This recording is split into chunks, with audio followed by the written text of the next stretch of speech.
Lubos na ipinahayag ng Philippine National Police ang papuri at pagkilala sa Police Regional Office 5 matapos matagumpay na madakip ang kabuuang 10 Regional Most Wanted Persons sa Bicol Region sa loob lamang ng isang buwan. Ang nasabing operasyon ay tumutok sa iba't ibang kasong kriminal na kinasangkutan ng mga naarestong individual. Ayon kay Acting Chief PNP Police Lieutenant General Jose Melencio C. Nartatis Jr., hindi basta-basta ang ginawang operasyon ng Pro-5 dahil ang bawat target ay may iba't ibang kasong kinakaharap.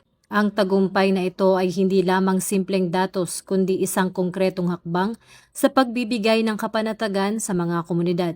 Tiniyak ng PNP na ang pagdakip sa mga most wanted sa Bicol ay bahagi lamang ng mas malawak na kampanya kontra kriminalidad na isinasagawa sa buong bansa. Patuloy ang kanilang panawagan sa publiko na makiisa sa mga otoridad sa paghahanap ng katarungan at kapayapaan.